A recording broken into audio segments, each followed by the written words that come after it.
के तौर पर retired air commodore Rana Mehndi Ratta, बहुत बहुत स्वागत है सर आपका। और अनुज माथुर साहब भी हमारे साथ इस समय जुड़े हुए हैं, बहुत बहुत स्वागत है आप दोनों का। सबसे पहले माथुर साहब, रशिया की एंट्री के बाद समीकरण किस हद तक अब बदलते हुए नजर आ रहे हैं?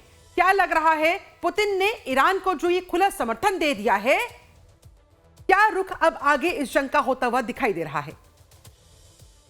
जय हिंद शिल्पा। देखिए, आपको एक बात बता रहा हूं कि जहां तक इस प्रकार का समर्थन का प्रश्न है, रूस हमेशा से ईरान के साथ रहा है। अगर आप याद करें कि जो यूक्रेन के युद्ध में ईरान ने बाकायदा ड्रोन सप्लाई करके रूस की मदद करी है, तो ये जो एक नया समीकरण अब उभरता हुआ दिखाई दे रहा है, उसकी जो नींव है वो काफी पहले से लगी हुई है। और जिस हम एक नए वर्ल्ड ऑर्डर की बातचीत पहले करते रहे हैं कि अमेरिका की हेजमनी को या अमेरिका द्वारा लेड एक वर्ल्ड ऑर्डर को चैलेंज करने के लिए एक क्रिंक करके नया वर्ल्ड ऑर्डर उभर करके सामने आ रहा है। China, Russia, Iran and north Korea. और ये अभी नहीं हुआ है, ये पिछले 1.5-2 साल से इसके बारे में बातचीत हो रही है। और ये नया समीकरण आप देख रहे हैं किस प्रकार से चीन और रूस के बीच में बातचीत है, चीन और रूस का कोऑपरेशन हो रहा है। चीन ने भी खुला समर्थन ईरान का किया है, उत्तर कोरिया भी समर्थन कर रहा है ईरान का, उत्तर कोरिया रूस की मदद कर रहा है यूक्रेन के खिलाफ युद्ध में। तो ये पूरा का पूरा एक समीकरण पहले से बना हुआ है। अब चूंकि अरागची वहां गए हैं, तो उन्होंने इस समर्थन के अलावा कुछ बातें और मेरा मानना की होंगी कि किस प्रकार से इस चीज को खत्म किया जा सकता है, किस प्रकार से अपनी शर्तों के ऊपर इस युद्ध का अंत किया जा सकता है, और एक बहुत महत्वपूर्ण ऊर्जा के परिवहन मार्ग को दोबारा खोला जा सकता है। ये मेरा मानना है। और इसी वजह से वो पहले अरागची पाकिस्तान गए, एक सेट ऑफ जो उन्होंने अपनी कंडीशंस उनको पाकिस्तान को दी, पाकिस्तान ने उनको अमेरिका के पास पहुंचाया, फिर वो ओमान गए, फिर दोबारा पाकिस्तान गए, एक और सेट बना करके उन्होंने दिया होगा, फिर वो रूस गए, अब वो दोबारा पाकिस्तान जा रहे हैं। एक नया मुझे लगता है प्रपोजल जो है वो आएगा। अब आप देखिए अमेरिका ने भी क्या किया है, अमेरिका भी डिस्कस कर रहा है और उन्होंने ये कहा है कि ये जो प्रपोजल ईरान से मिला है वो एक्टिव कंसिडरेशन में है। अर्थ बिल्कुल साफ है कि अमेरिका भी इस युद्ध की समाप्ति चाहता है अर्लीस्ट, क्योंकि मैं ये कहता रहा हूं कि America is bleeding not only militarily but also economically. और दूसरी जो इंपॉर्टेंट चीज है अमेरिका के सामने, वो आने वाला इलेक्शन है, क्योंकि वो इलेक्शन में अगर सेटबैक होता है वो ट्रंप का दी एंड हो जाएगा, ये मेरा मानना है। तो इस वजह से अमेरिका भी इस चीज को बहुत ज्यादा संजीदगी से इसके ऊपर बातचीत कर रहा है। और अगर आपने देखा होगा तो कोई ऐसे खतरनाक बयान भी नहीं आए हैं पिछले 2-1 दिनों में डोनाल्ड ट्रंप की ओर से। तो ये जो बातचीत रूस की और ईरान की हुई है, उसका बहुत ज्यादा इम्पैक्ट मुझे लगता है इसके ऊपर होने वाला है।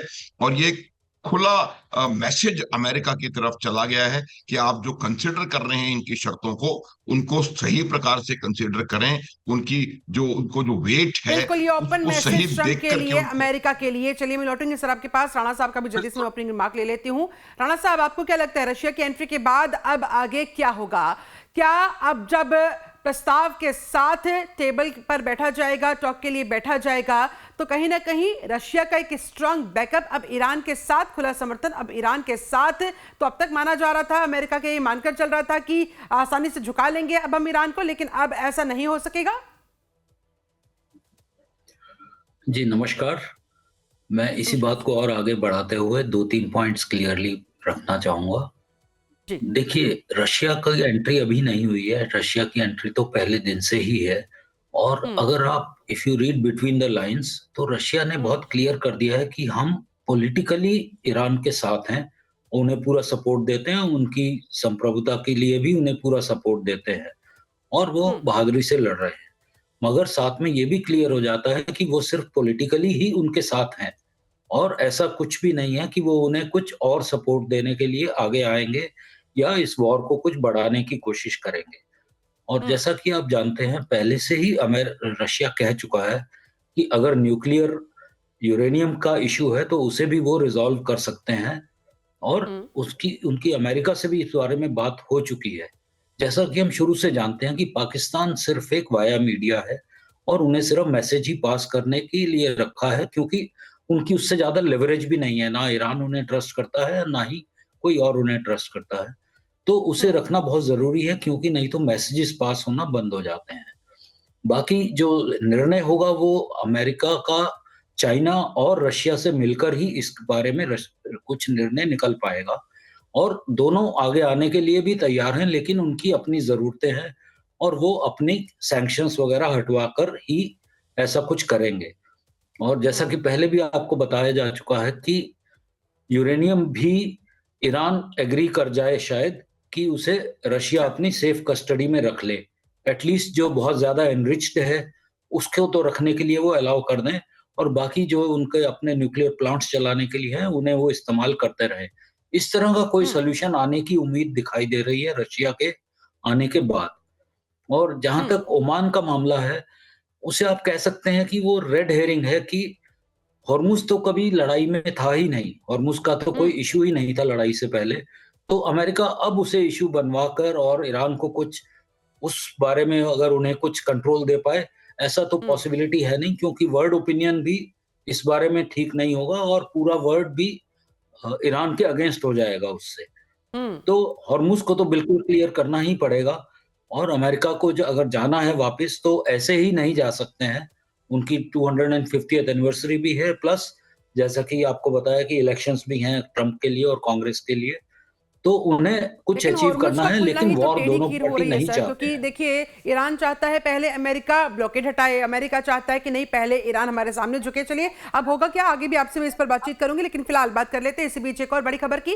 पुतिन के साथ मुलाकात के बाद अरागची का बयान सामने आया है कि पुतिन के साथ जो मुलाकात हुई वो काफी अच्छी हुई। जंग को लेकर पुतिन से इस दौरान इस मीटिंग में बातचीत हुई। अमेरिका और इजराइल ने जंग को थोपने का काम किया है। अरागची ने यह स्टेटमेंट दिया। पुतिन से मुलाकात के बाद, उनसे बातचीत के बाद ये स्टेटमेंट ईरानी विदेश मंत्री का कि जो मीटिंग हुई है पुतिन के साथ वो काफ़ी अच्छी रही। और जाहिर तौर पर जब पुतिन की तरफ से, रशिया की तरफ से खुला समर्थन ईरान को दे दिया गया, ईरान के लोगों को वीर कहा गया, बहादुर कहा गया, कह दिया गया कि वो अपनी आज़ादी के लिए लड़ाई लड़ रहे हैं, वो अपनी संप्रभुता के लिए लड़ाई लड़ रहे हैं, वो जो कर रहे हैं हमारा पूरा पूरा समर्थन है ईरान को। ऐसे में जाहिर तौर पर अब इसी दौरान इस बातचीत के बाद, मुलाकात के बाद अरागची ने कहा है कि अमेरिका और इजराइल ने जंग को थोपने का काम किया है। माथुर साहब, जिस बात का हम पहले भी जिक्र कर रहे थे कि अमेरिका और इजराइल के ऊपर एक बार फिर से ईरान अब रशिया के बैकअप के साथ बैकफायर करता हुआ, ऐसे में क्या लग रहा है कि जब टेबल पर बैठकर बातचीत आगे बढ़ाई जाएगी, परमाणु पर बात करने के लिए ईरान तैयार हो जाएगा? शिल्पा, देखिए बिल्कुल सही जो महेंद्र तरह साहब कह रहे थे, बिल्कुल सही बात है। एक इंपॉर्टेंट मुद्दा इस बातचीत का वो ये रहा होगा, क्योंकि समर्थन तो रूस का हमेशा से है। मैंने आपको बताया थोड़ी देर पहले कि वो पिछले 2 साल से ये पूरा पूरा एक नया वर्ल्ड ऑर्डर उभर करके सामने आ रहा है, जो कि अमेरिका को पूरे के पूरा चैलेंज कर रहा है। जहां तक सवाल फिजिकल सपोर्ट का है, मुझे पूरा यकीन है इस बात का शिल्पा की वो फिजिकल सपोर्ट कोई अपनी ना सेना भेजने वाले हैं, ना कोई मिलिट्री हार्डवेयर उनको देने वाले हैं, लेकिन वो अंतरराष्ट्रीय स्तर पर उनकी सदैव उनकी साइड के बारे में बात करेंगे। कुछ दिन पहले की बात है, जब बहरीन का एक प्रपोजल गया था, उसको वीटो किया है रूस ने और चाइना ने। तो रूस ने अगर उस समय वीटो किया है, इसका अर्थ यह है कि उस समय भी रूस ईरान के जो जो जो सिस्टम है या ईरान का जो पक्ष है उसके साथ में खड़ा था, और उसी प्रकार से रूस अभी भी खड़ा है। अब जो मेन इंपॉर्टेंट बात हुई होगी वो ये हुई होगी कि ईरान ने कहा होगा कि भाई हम अगर ये हाईली एनरिच्ड यूरेनियम वाली शर्त को मानते हैं, तो क्या आप उस हाईली एनरिच्ड यूरेनियम को अगर रूस उसको अपनी कस्टडी में सेफली रखने के लिए तैयार हो जाएगा, ये शायद एक हो सकता है बात हुई हो। तो इस वजह से ये एक इंपॉर्टेंट इशू बन करके आता है। और दूसरा मैसेजिंग है। आज जो अमेरिका में हो रहा है या कहीं भी हो रहा है, कोई युद्ध कहीं भी एक्चुअल फाइट हिजबुल्लाह को अगर छोड़ दे तो कहीं भी युद्ध चल नहीं रहा है। तो हर जगह मैसेजिंग हो रही है, हर जगह साइकोलॉजिकल वॉरफेयर या इंफॉर्मेशन वॉरफेयर लगातार चल रहा है। किस प्रकार से आप अधिक दबाव बना सकते हैं, किस प्रकार से आप अधिक अपनी शर्तों को मनवाने के लिए फिजिकल बातचीत होने से पहले कर सकते हैं।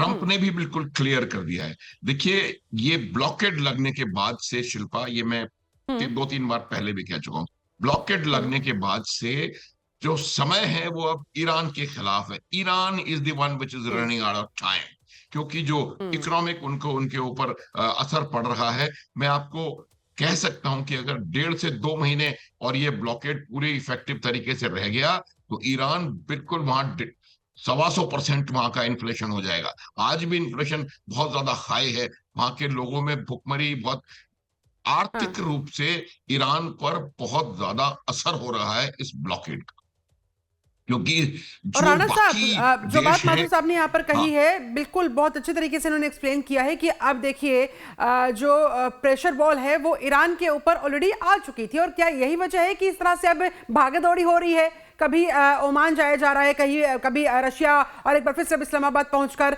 शांति वार्ता को आगे बढ़ाने का प्रयास ईरान की तरफ से हो रहा है।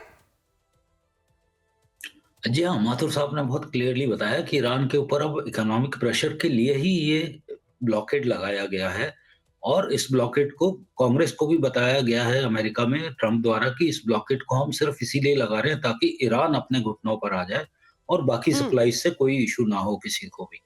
और वो इसको इतना लंबा खींचना चाहते हैं कि वो अपने घुटनों पर आ जाए, इसीलिए जितनी भी वार्तालाप हो रही हैं, आप देखेंगे उसे आप अनसक्सेसफुल कह सकते हैं, लेकिन वो अनसक्सेसफुल नहीं है, क्योंकि कोई गोलाबारी नहीं हो रही है, कोई मिसाइल्स नहीं चल रही हैं। ऑन ग्राउंड जैसी रिक्वायरमेंट थी इन सब बातों से और इन वार्तालाप से, वो सब अचीव हो रहा है बिना वार्तालाप हुए भी।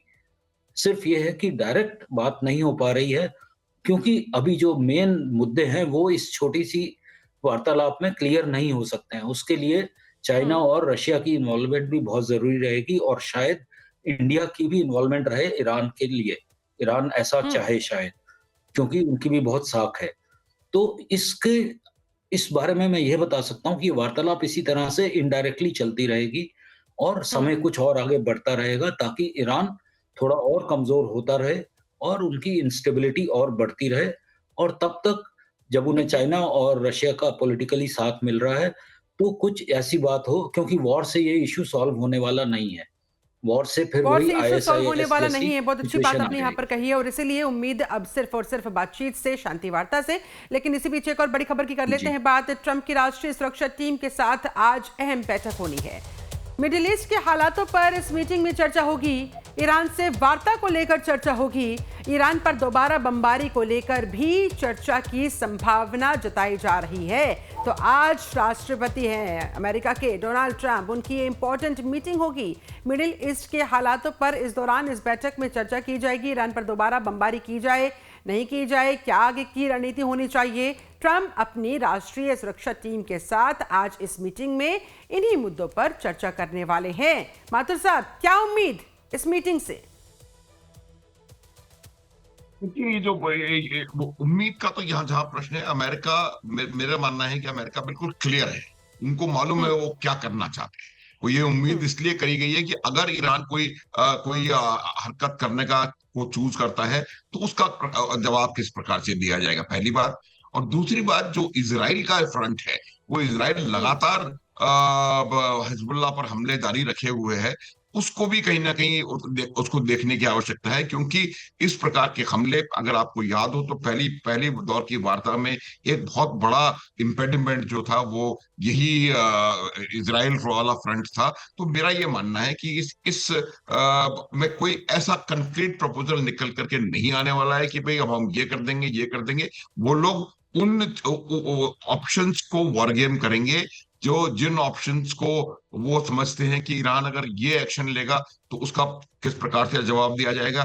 देखिए, आज की परिस्थिति ये है कि अमेरिका ने, हम ईरान की समस्या क्या है, ईरान की ज्यादा बड़ी समस्या ये है जो उनके ऑयल टैंकर्स बाहर जा रहे हैं उससे उनका उतना असर नहीं पड़ रहा है। असर ये पड़ रहा है कि जो खाली टैंकर आकर के और रीलोड होकर के बाहर जाता है वो आ पाते हैं, नहीं आ पाते हैं, क्योंकि भंडारण जो है तेल का वो सबसे बड़ी समस्या है। अगर मान लीजिए भंडारण आप तेल को ऑफलोड नहीं कर पाएंगे बैरल्स में और उसको हाँ। शिप पे नहीं दे पाएंगे तो आपको प्रोडक्शन कम करना पड़ेगा। ये बहुत बड़ी समस्या है। तो इस वजह से इस मीटिंग में भी यही निर्णय लिया जाएगा कि किस प्रकार से इस ब्लॉकेड को लगातार रूप से और इफेक्टिव बनाया जाए, ताकि किसी भी प्रकार का जो ईरान के ऊपर जो आर्थिक दबाव है उसको बढ़ाया जा सके। शिल्पा, ये एक बहुत ठीक बड़ा, है। मुझे लगता है एक इसका इसका हिस्सा होने वाला है। और अपनी जो उन्होंने तैयारी वहां करके रखी हुई है, देखिए तीन तीन उन्होंने कैरियर स्ट्राइक फोर्सेस वहां पर ला करके रखी हुई, 3 एयरक्राफ्ट कैरियर स्ट्राइक फोर्सेस कोई मजाक नहीं है। पूरी दुनिया में किसी और देश के पास 3 एयरक्राफ्ट कैरियर है ही नहीं सिवाय चाइना के, जिनमें से एक उनका डॉक में है। तो इतनी बड़ी सेना वहां लगाना, 82 एयरबोर्न डिवीजन को वहां लगा देना, वहां पर 50,000 सैनिक उनके ऑलरेडी हैं, 10,000 मरीन्स को वहां पर लाके खड़ा कर देना, ये तमाम चीजें रियल हैं। ये रियल हैं और ये रियल थ्रेट है ईरान के ऊपर। तो दबाव अब दो तरफा बना रहे हैं वो। एक तो उन्होंने फिजिकल बिल्डअप अपना इतना कर लिया है, इस सीज फायर का लाभ उठा करके उन्होंने अपने लॉजिस्टिक्स के जितने गैप्स थे शिल्पा, उनको पूरा कर दिया है। और अब इस ब्लॉकेड को वो और प्रभावशाली बनाएंगे।